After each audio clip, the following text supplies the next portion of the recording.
all have that one friend or that one person that we go to when we're having a specific problem, because you know that they are going to have the answer and the experience to help you resolve that problem faster than you could ever do so on your own. Well, that is exactly why I agreed to become the editor of Homestead Living magazine. Because I know that I have certain friends like Carolyn Thomas from Homesteading Family that when I am dealing with an issue, I can just pick up the phone and give Carolyn a call. But even though Carolyn and I both know a lot about homesteading, there's a magazine that we just launched this past spring to find pieces that really go deeper edition. Hey pioneers, and welcome to episode number 291.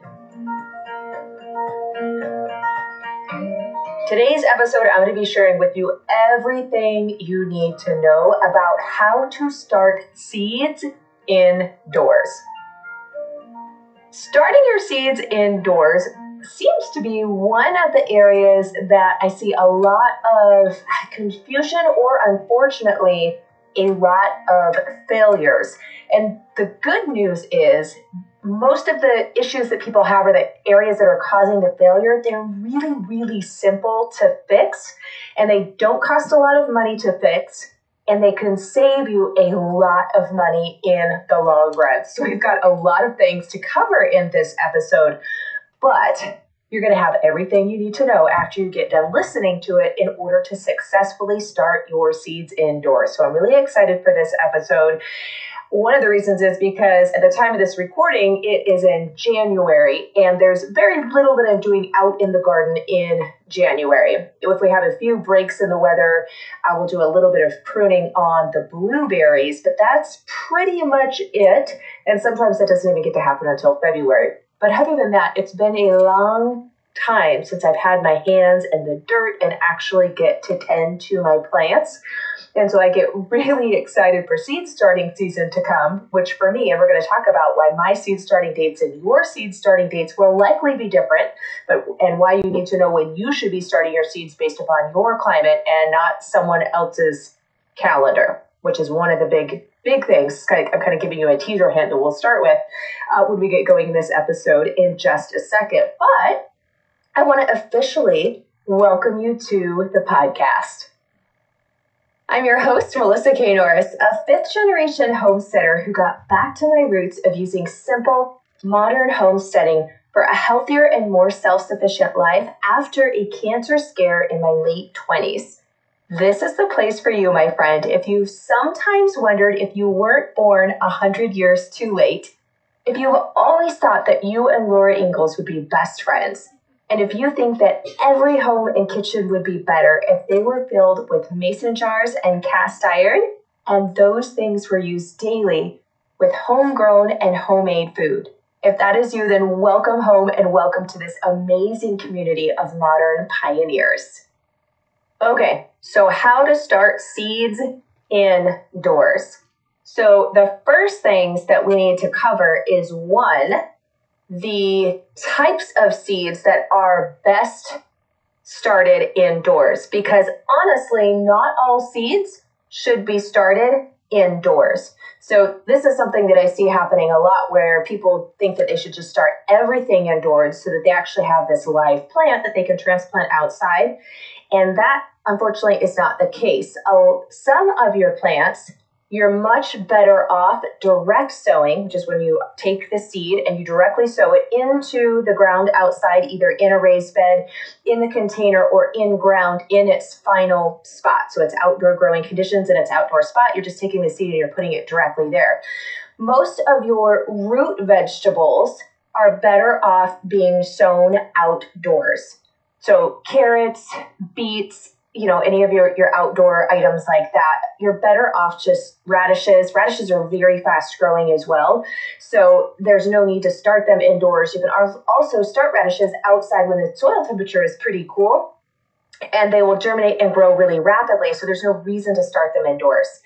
Other plants will get really large and also don't like their roots being messed with. So when you're seed starting them in containers indoors and then having to transplant them to larger containers or transplant them from their container inside to their final spot outside, and it messes with their roots. If their roots are really sensitive, you can actually damage the roots and the plant gets stunted and doesn't perform very well. And that tends to be things that don't like their roots to be messed with at all are items in the bean family, as well as your corn. So don't worry. I know that when you're listening, sometimes some of the info, you're like, oh my gosh, I'm never going to be able to remember this, especially when we're talking about specific vegetable types. So I have a chart created for you that is in the blog post that accompanies this episode. So you can go to melissaknorris.com/291, melissaknorris.com/291, the number 291, because it's episode 291. And you will see a chart there of vegetables that are best direct sown, and then those that do well with seed starting. So one is picking the correct type of vegetable to seed start indoors. And the reason that the vegetables that we're going to be seed starting indoors, why we would even start some of our seeds indoors, is one is if you live in a northern climate or a climate where you have a shorter growing season. So this actually could be for a southern or a northern climate, but let me explain. If you live in a northern climate and you're trying to grow warm or hot weather vegetables and you have a shorter growing season like I do, I don't have enough time between when the soil temperatures are warm enough for me to be able to direct sow a tomato and a pepper, which both are very susceptible to cool weather and need warm temperatures in order to germinate and to flourish. My growing season is too short for them. So if I were to try to just direct sow those seeds, they would just, if I was lucky, they would be coming to harvest time when my first frost would hit. But in most cases, they wouldn't even be at full harvest point. I wouldn't even get a harvest off of them before a frost would hit and just wipe them out. So essentially, I would get no harvest from them. Now, how this seed starting indoors can work in a southern climate is a lot of times the southern climate has the opposite problem as I do with cool weather vegetables. So if you're really hot and really southern, you might struggle to have a cool enough time frame to grow things like broccoli and cauliflower and cabbage that unfortunately when they're in those really hot temperatures and warm temperatures, they will either bolt or they just won't form a head. So it's just too hot for them and they don't perform well. Well, if you can seed start those in a controlled cool environment in my southern climates, then you have a longer cool growing season, right? You would seed start them while it was still hot out, but as you were coming up to your cooler temperatures. So seed starting can actually work for both climates, but usually northern climates will use seed starting for warm weather plants, some cool weather, and we'll talk about that too, whereas your southern climates are going to be doing it more with cool weather plants to grow during their cooler time of year. But seed starting indoors, not only does it allow you to grow vegetables that you may not be able to grow with just direct sowing based upon your climate conditions, but it also is much cheaper than purchasing all of those starts from nurseries or a gardening store. And it gives you much greater variety of what types of starts you'll be planting. So for example, I could purchase tomato plants locally. Well, I should say in non-pandemic years, but even during the pandemic year, we were able to there was gardening stores and sections that were open where I live in Washington State. So we were still able to get them. But for tomatoes, I'm very specific about the type of tomatoes that I grow. And if you've been a listener of mine or in any of my gardening courses, then you know I grow a Pace San Marzano Lungo #2 heirloom paste tomato. It's an Italian heirloom paste tomato to make all of my salsas and tomato sauces. It has a great flavor, but it's also a meaty tomato. It doesn't have a lot of water content, so it makes thicker salsas and thicker sauces for me. I'm not having to simmer them as long, and they're not watery. However, if I go to my local gardening centers, I have only once in the past, probably 10 years, one time have I ever seen a San Marzano Lungo tomato start available to purchase where I live. One time. So that's why if you're seed starting them yourself, not only will you save money, but you also get to have control and grow the exact varieties that you want, and you have a much greater variety available to you when you're seed starting them at home. Now, After we have identified why we're seed starting them at home, right? And which plants will do well when seed starting, the other thing is knowing when to seed start indoors.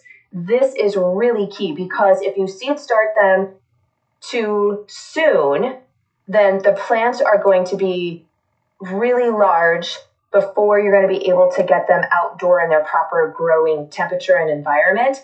And so you're going to have more larger containers, more soil, more care, more area.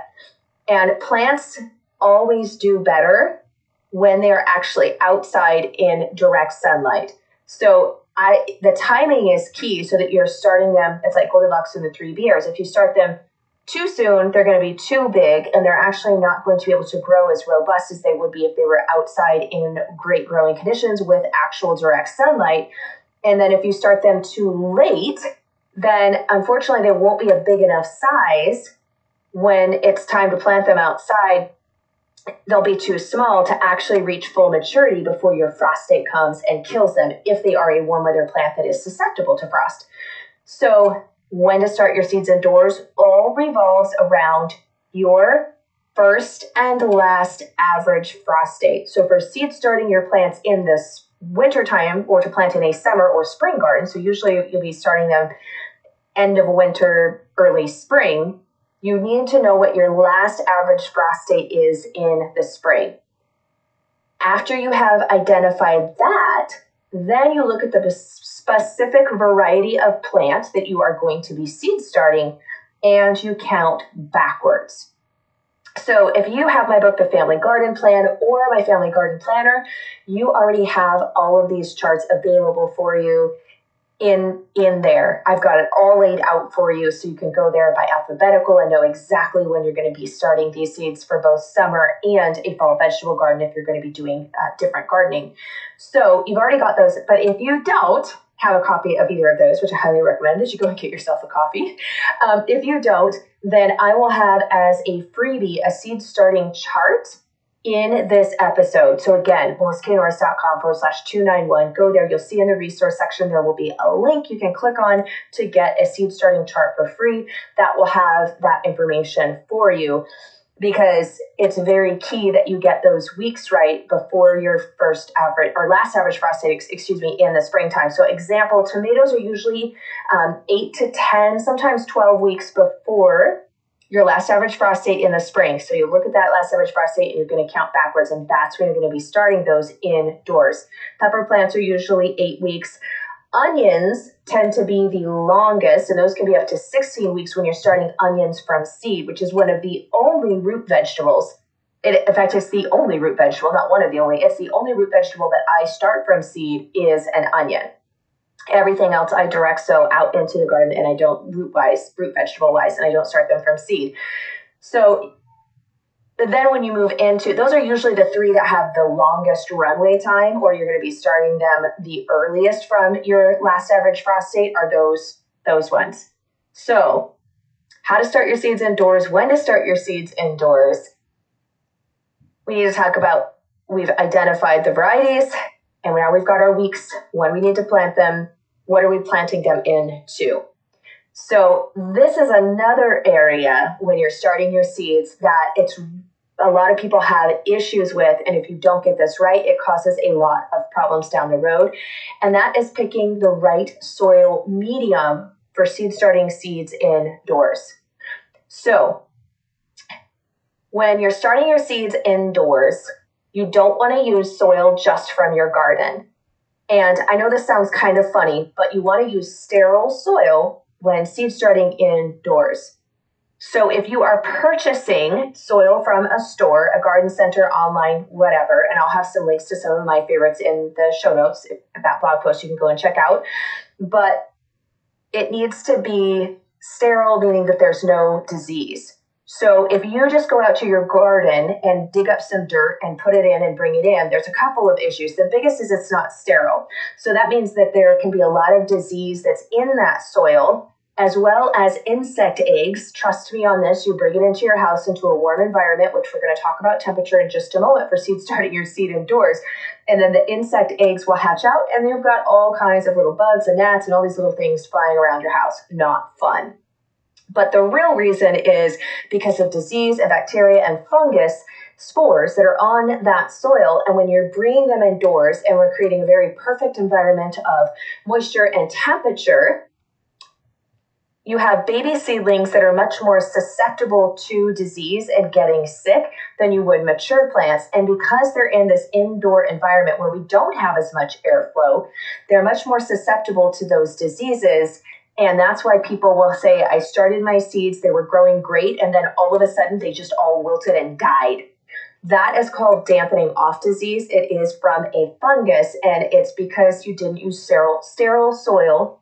I'm going to try to say that one 3 times fast. Sterile soil, sterile soil, sterile soil. I did it. You didn't use sterile soil. So you can purchase a potting mix, and now you'll see a lot of things where it says to use a specific seed starting mix.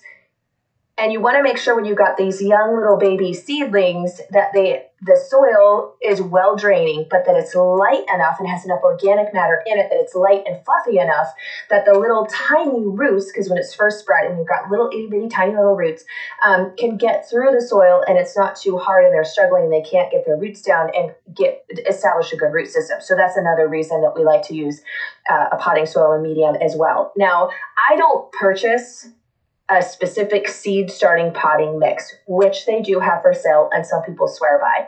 I just get an all around potting medium soil. So for indoor, I make sure it says for indoor potting, and I have just been fine. I have not had any issues. So that's the route. Those are kind of your options. Now, if you're like, I'm not going to be able to purchase potting soil and I want to use my own dirt from home, you can bake your dirt at 200 degrees Fahrenheit until it reaches an internal temperature of 180 degrees Fahrenheit. But I don't want to deal with trays of dirt in my oven, and it's a mess. And honestly, I would just rather buy the small few bags I need of my organic all-purpose potting soil and call it good. You can make your own, and this is when you still need to sterilize it, but you would be doing equal parts of compost and topsoil and sand, or people will mix in things like perlite, coconut fiber, different things like that, so that it is light and loamy and it's not too compacted. So I just find it easier, as I said, to just purchase a couple bags of potting soil myself each year to start my seeds with indoors. Now, seed starting containers. You can, of course, purchase seed starting containers, but for most of my seed starting, I use things I already have around the house to start my seeds. Or I will have purchased some specific sizes of seed starting containers, and I use them every year. I've used them year after year after year. The key, though, and I have a blog post, which will be in this post resources section. You can go out and look at that in more depth, which goes through a ton of different seed starting container options. But you do need to make sure that you sterilize, if you're reusing those pots, that they get sterilized each year before you put in your new soil and begin starting your new set of seeds indoors. Very, very important for the exact same reasons that we need to use sterile potting soil so that we're not passing on any type of diseases. Okay, so the next thing, and this is one advantage that we have when we're seed starting indoors, is our soil temperature. So soil temperature is why we go by first and last average frost dates, and planting so many weeks outside after a frost or before a frost, all of those different things, is because it's a general guideline for soil temperature. So most seeds, now this again is going to depend on warm weather plants versus cold weather plants, but most of your warm weather plants need a temperature between 75 to 85 degrees Fahrenheit for ideal germination rate, which means if you were to plant 10 seeds, all 10 would germinate. That's 100% germination, and that's ideal germination conditions in order to get 100% germination rate. So 75 to 85 degrees Fahrenheit for your soil temperatures is going to get you quick germination and a high germination rate on those warm weather plants. Cool weather plants can germinate in much cooler soil temperatures, and some of them can be down into the 50s and even the 40s, depending on a few of those really hardy seeds at soil temperatures. Important thing to remember is your soil temperature is not the same temperature as your air. So especially outside, so in your outdoor growing conditions, you can have some days where it's 65 degrees Fahrenheit out, but that doesn't mean your soil temperature. Usually your soil temperature is about 10 degrees cooler, not always. So it can take, and then it takes a while for that soil to warm up. So that's usually why it's 2 to 3 weeks after your last average frost date before we can safely plant any type of warm weather plants, be it direct sow or transplanting the seedlings, the seeds that we're starting indoors, outside. So when we are seed starting them indoors, the temperature of our soil is important, but it's also much easier to control a small amount of soil, which is why when we're seed starting, it's usually in very shallow and small containers. And then after those plants germinate and begin to grow and you get your first true leaves, you transplant them to a larger container, because we can control a small amount of soil temperature-wise much easier, and we can get it to heat and have it to stay to heat than we can a large container of soil. We can also keep the moisture level there, which those are the key things for seed starting any type of seed and getting it to grow is temperature and moisture. And those we control very easily when we're seed starting indoors. So my home is usually between 65 degrees Fahrenheit and 75 degrees Fahrenheit during the winter months. It's warmer in the evening when the fire has been going all day, and then it cools down in the morning when the fire has been, we shut all the drafts down and it's just barely going while we're sleeping at night. And sometimes it will go all the way out. We'll rebuild it in the morning.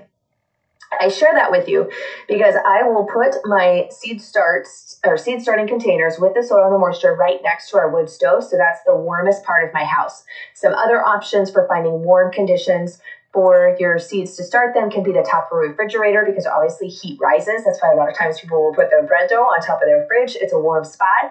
Or next to a heater, next to a wood stove. Never, of course, put it directly on a heater or over a vent, but you can put it next to it and help to create that warmer growing condition. I have had excellent germination rate of all of my different starts by doing that, and I have not purchased seed heating mats. Now, that I will say, I don't have good luck getting really hot peppers. I'm fine with sweet peppers and bell peppers, but really hot peppers like a cayenne or even jalapeno, I do struggle to get those to germinate because I can't get my soil quite warm enough. So if you plan on doing a lot of peppers or your home is really cold, getting those seed starting mats can work very well. You plug them in and then you put your trays or your dirt on, your whatever containers you have them in, on top of that, and it heats the soil and keeps it at a warm temperature for germination. So some people swear by them, and if you're going to be doing those hotter peppers, like I said, or you have a cooler home, though that's something that you may want to consider, though I have personally never used one. So we need to talk about the condition of the soil now that we understand heat and ways that we can keep our soil warm. We have to keep our soil moist. That's what seeds need. It's heat and warmth. It's actually not light when they're first germinating. They don't even need light in most cases when they're first germinating. They need the warmth and they need the moisture. So when you're planting your seeds, if they're larger seeds that you're seed starting indoors, most of your soil depth will be on the back of a seed packet. So it will tell you how deep to sow it. But kind of a general rule of thumb is however big the seed is to plant it that deep. So for large seeds like pumpkin seeds, I'll put those down like 1.5 inches down into the soil, though I don't start my pumpkins indoors. But for your really small seeds, like tomato seeds are very small. Lettuce seeds are really small. Your pepper seeds really aren't that large either. They're pretty small. I put those on the very top of my soil. So I'll fill my containers with my potting soil, and then I will sprinkle them on the top of the soil, and then I will water them, and the water will push them down into the top of the soil. I don't want them to go too far down, but it'll push them down into the top of the soil. And then if I can see any of them still, then I'll just do a small little sprinkle of soil right over top of them. But I usually don't even do that. After it has been watered, then we need to trap the moisture in there and create a mini greenhouse. So depending on if you've purchased seed starting trays that have the lids, you just pop those right on. if you go and see the post of the different container options, I will reuse like clamshell containers that you get for fruit that are made out of plastic, or even lettuce from the grocery store if you're buying them. But they have that hinged lid, so I can clamp that down. That traps the moisture in there. Or you can use plastic wrap, cover the top of the container, over the sides, obviously, so that you're trapping it in there. And then you can poke like a few little holes in it with the clamshells. So just don't clamp it down quite all the way, so that there is a little bit of air movement and air getting in there. But we really want to create that warm, moist environment. And then we are simply waiting for the seeds to germinate. Now, depending on the seed, most seeds averagely take between 7 to 14 days to germinate. The closer you get to their ideal temperature, then the faster they will germinate for you. But that's about it. And they don't really need any light at this time. So like I said, I don't have any grow lights on mine. They're not put into a window. Actually, windows can fluctuate a lot in temperature. So I don't recommend putting yours in windows at this point before they've sprouted. Near your warm environment is going to be best. Now, some people will ask, well, what about how to start seeds in a paper towel? Or I've seen people do seeds starting with a paper towel. What is that? So that is what we call a germination test in most instances. And that's where you take a damp paper towel and you'll take, like I said, 5 or 10 seeds. And this is more along the lines if you've had seeds that you've been storing for a while, and you can test to see how viable they still are. Because usually every year you go with a packet of seeds, the older it is, then the germination rate will start to decline on it slightly. So you could put 5 seeds, for example, in a damp paper towel or on a damp paper towel, and then seal it up in a plastic bag, like a Ziploc sandwich bag. And then you'll let it sit in a warm area for 7 to 10 days, and you'll see if it begins to sprout. And so when the majority of them have begun to sprout, or it's been 7 days, you'll see how many have sprouted. If all of them have sprouted, then you know they're really viable, and that's like 100% germination rate on your test, and you go ahead and sow them all. If only a couple have sprouted, then you know you're going to have a pretty low germination rate. And what that tells you is you're going to want to sow more of the seeds that you're starting, because you know not all of them are going to sprout. And we don't have a way of knowing which ones are going to sprout. Right? I wish we did, but we don't, until we've grown them and we just see, oh, this is how many I've planted and this is how many actually sprouted and grew. So choosing the right container to seed start with in the beginning is key for knowing how many plants you need to be growing. So a small container allows you to control the moisture and the heat content, but you also need to make sure that you have enough space in that in order to put all of the seeds and all of the plants that you want to be growing. Now, a lot of people say I plant or I sow double the amount of seeds for the actual volume that I want, just kind of betting on that maybe only half of them will sprout. And in my experience, I would rather sow more than too little, because I can always thin them out and just keep the best ones. But then I'm guaranteed to have enough of everything that I want without having to go through multiple sowings and then getting to where I'm getting into too short of a growing season because I didn't get enough. And then I'm like, oh man, I don't know, it's been 10 days and now I see only 3 sprouted, for example, and then I'm planting again. And so then now I'm 20 days past when I really should have been starting them. So most people prefer to plant about double or triple the amount of seeds and then thin them if too many of them sprout and you've got too many, and just keep the best, most robust, healthy looking plants.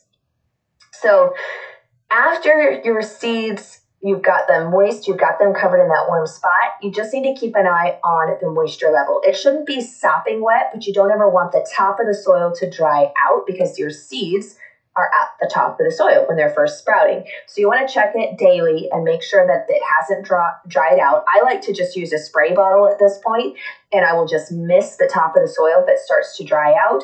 You can do bottom watering, where at the bottom of the container, if it has holes in it, you can set it in some water and it will soak it up. But I just find it easier just to take a spray bottle and spray the top of the soil when the seeds are just sitting in there to keep everything moist, and then it's not too much moisture.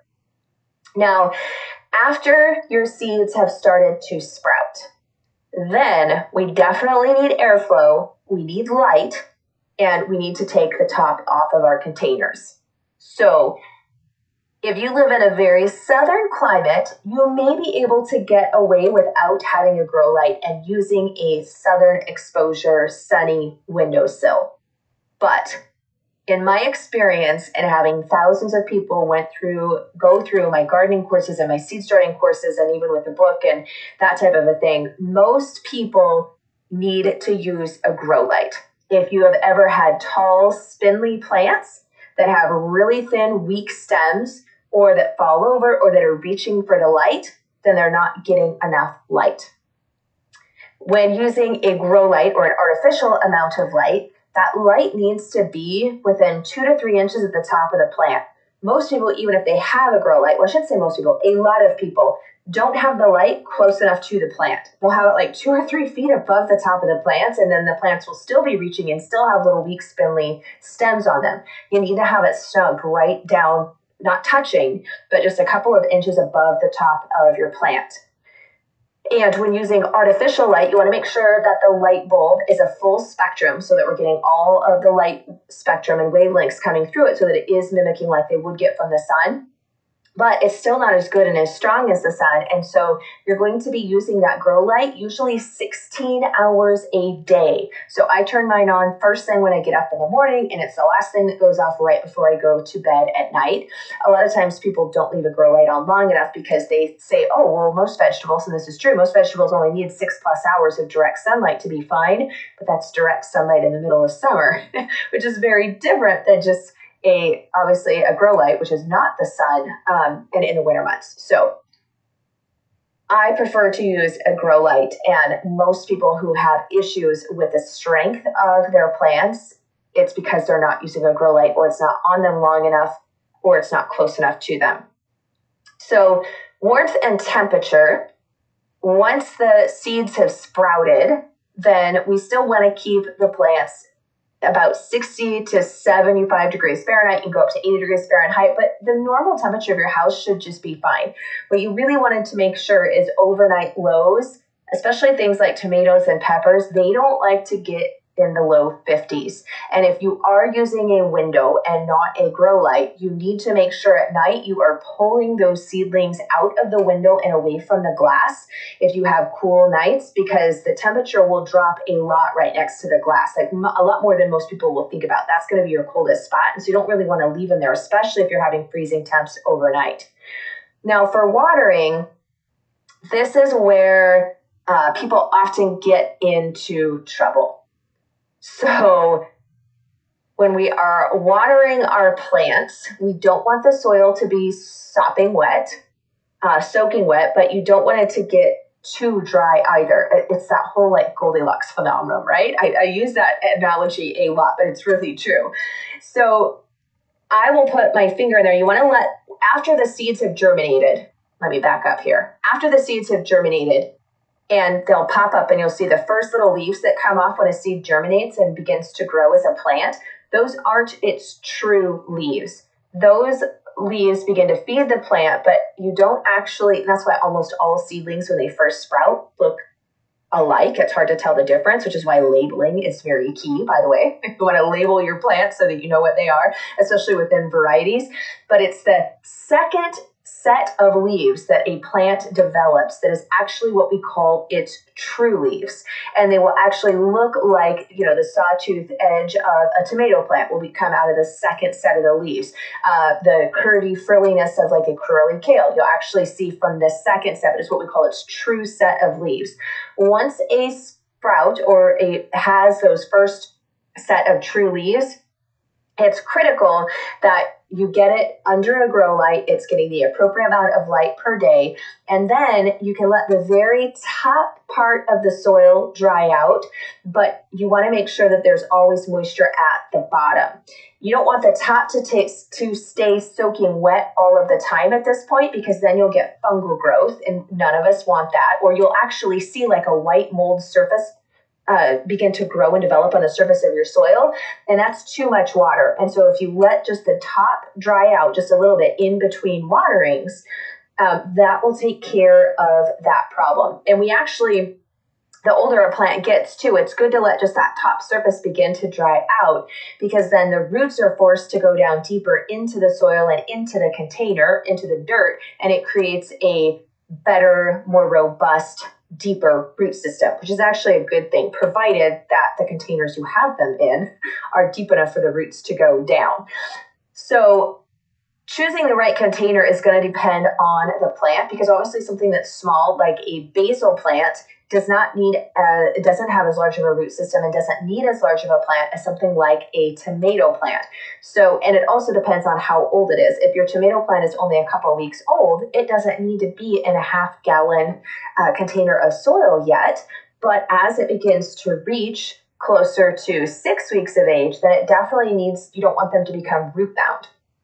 So you want to check the bottom of your plants if they're going to be in there and developing up to a large size, that they don't become root bound, and then potting them into a larger container with more soil if it looks like they will become root bound, or you start to see the roots circling around or the roots coming out of the little holes at the bottom of the container you have them in. That's a sign, oh, we need to get this in a bigger container. So one of the other things is, after we've got them all sprouted, we've got them growing, they're under their grow lights, we're monitoring their water, is our when to plant and timing, which all revolves around those frost dates. But what about feeding and moving your seedlings outdoors? So a plant has all the nutrition it needs until it begins to develop its first set of true leaves. So when it's just those first little leaves that sprouted, it still has enough food within the seed from when it was sprouting in those, that it doesn't need any additional nutrients. But once you begin to get those first true leaves, it does need nutrients. So if you have purchased a potting soil, like I said, an all-around purpose potting soil, then it will have some nutrients in there, and you don't really need to do any type of fertilization until the plant's about 4 weeks old. Now, some of your plants at 4 weeks old, you will begin hardening off and getting ready to transplant outside. But for your longer ones, like peppers, tomatoes, and onions, that won't be the case, and you will need to be doing some type of feeding. I like to use a liquid fish fertilizer concentrate, and so then I mix the concentrate in with water and feed them that way. And I will usually start doing that with my tomatoes and peppers at about 4 weeks of age, and then you just like once a week or even every other week to make sure that they have enough nutrition, because they're in a smaller thing of soil. Now, moving your seedlings outdoors, because our goal is to get them established and large enough, and then to get them outdoors, right, within that time frame of how many weeks beforehand, you need to do a process called hardening off. If you don't, this is when people plant their beautiful starts outdoors and then they die, because they basically go into shock. So regardless of what the conditions are outside, no matter how warm and nice it may be, you need to do hardening off. And that means you take the plants outdoors for a couple of hours the first day, and then you bring them right back inside. We are slowly increasing the amount of time that they're spending outdoors and getting used to the movement of air, the wind, possible rain, this actual sun, because as we know, the sunlight is much stronger than what they're used to experiencing underneath their grow light. And so every day I increase the time that my plants are outside by a couple of hours. So then over a 7-day period, by the end of that 7-day period, then they are able to stay outside for 24 hours, and then I can transplant them and move them into their final planting spot. So some of the troubleshooting questions that people have is, only some of my seeds germinated, what went wrong? And that is simply, very rarely do all of your seeds germinate. Now, if you didn't have soil temperature, it wasn't warm enough, especially for those really warm weather seeds, or like I said, those hot peppers, it may have been too cold of soil.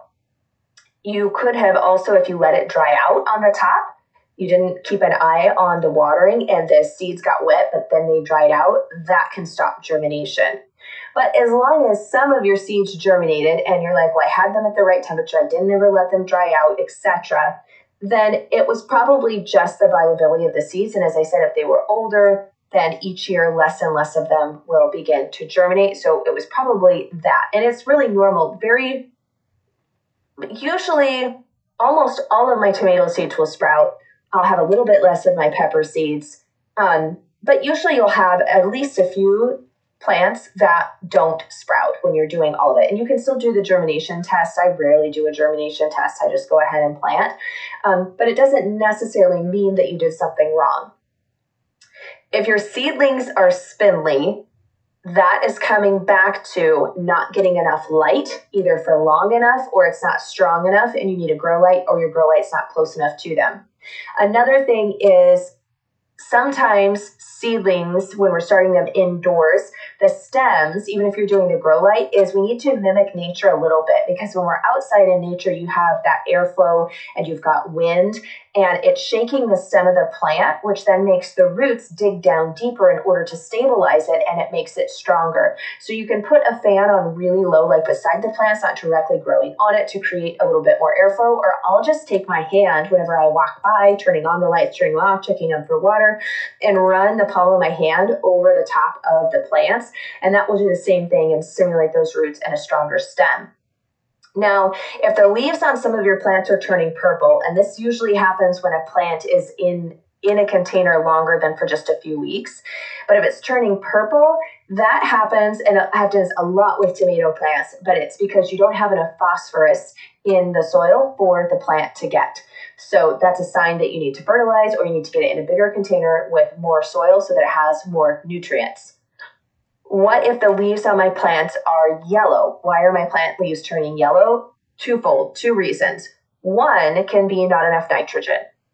Again, this is a fertilization issue, and can also be that they're in a small container with a small amount of soil, and it's time to get them planted outside, begin hardening off if weather conditions permit, your timing is right, or into a larger container with more soil, or use a liquid fertilizer.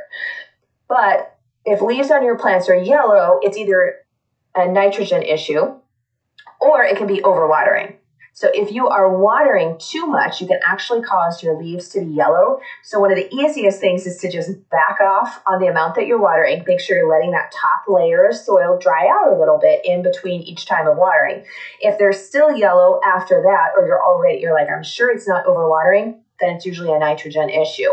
And you can have, this is kind of one of those things where, like, soil testing in a large vegetable garden is great. I wouldn't bother doing soil testing just as small when you're seed starting, but too little nitrogen can cause yellowing. But you can also, if you have too much nitrogen, which is usually not the case unless you didn't follow the concentration rules on how to dilute it if you're using a fertilizer, can cause yellowing leaves. So it's usually those three issues. But with seed starts, it's usually overwatering or not enough nitrogen. Now, if your seedlings are looking great and then they fell over, that's what I mentioned earlier with that soil-borne fungus. It's called dampening off disease. So you definitely want to make sure you're using sterile soil to begin with, and that you're letting just the very top after they've sprouted, right? After they have sprouted, that you're letting the very top of that soil dry out in between waterings. And like I said, I know that was a lot of information. So to get all of those different charts and then links to the grow light that I use, I have a grow light that I use just in the corner of my living room. I don't have a garage or a shop or even a spare room or a greenhouse in order to start my seeds. So I start all of them just in the corner of my living room. And I have been using the exact same grow light and the same light bulb that came with the grow light going on 7 years now. So it was well worth the investment. It wasn't super expensive to begin with, but it has saved me so much money, because under that one grow light, I did buy a second grow light last year because we increased so much. But prior to that, I can fit under one grow light. I can do 20 tomato plants, usually 5 basil plants, and then usually about 6 to 8 pepper plants, and I can get all of that underneath one grow light. But last year I decided to do a lot of herbs, medicinal herbs, and some other perennials that had to be started from seed and indoors. And so I needed to get a second grow light in order to grow all of those. But you can grow quite a bit under one grow light. And when I think of the packet of seeds, is usually anywhere from, a couple of bucks to maybe $3.99, depending on what they are. You're spending that, if not more, on one start, at least where I live. And so I know it has saved me a lot of money over the years. And it allows me to get my gardening therapy on, which, if you saw, I actually had a shirt made out of that. Many of you asked me to have a shirt made out of it after reading the quote in my book that says, gardening is great for the body and soul. And so you can go and check out that shirt I'll have a link in the show notes as well if you want to snag one of those for you. But it really is true. Gardening therapy, seed starting is a great way to get your gardening therapy on, to get all of the plants that you need to feed your family, and it saves a lot of money, and it also can be really fun, especially with all of the tips that I've given you here. Now that you know everything that you need to know about how to start your seeds indoors and do it so that they will be healthy and provide you with a lot of food. And for our verse of the week, I feel this one is very fitting. It is 2 Corinthians chapter 9, verse 6. Remember this, whoever sows sparingly will also reap sparingly, and whoever sows generously will also reap generously. And even if you sow too many seeds, you can always give them away to friends and neighbors. That's what we did last year. We were able to give people who hadn't started any and needed some tomato plants. We were able to give those away. And I believe not only with gardening is it better to sow generously so that we can also share generously, but I think in all things in life, I think the more generous we can be with other people, that not to do it with just the intent, well, if I'm generous, then they're going to be generous back with me. But I do firmly believe, obviously, in the Word of God. That's why I just shared it with you in that verse, but in the truth of that when we sow generously, it will come back to us as well. And I think the world would be so much of a better place if everybody were able to follow that. So thank you so much for joining me on this episode. I hope you go and take advantage of all of those charts and resources that I'm giving you for free for your seed starting. And if you enjoyed this episode, please do leave me a review. It's really fun to read your guys' reviews that you leave me, and share it with someone else, that whole sharing generously thing, so that we can have more and more people successfully growing their own food. So, my friend, blessing in mason jars for now, and I'll be right back here with you next week.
Stop.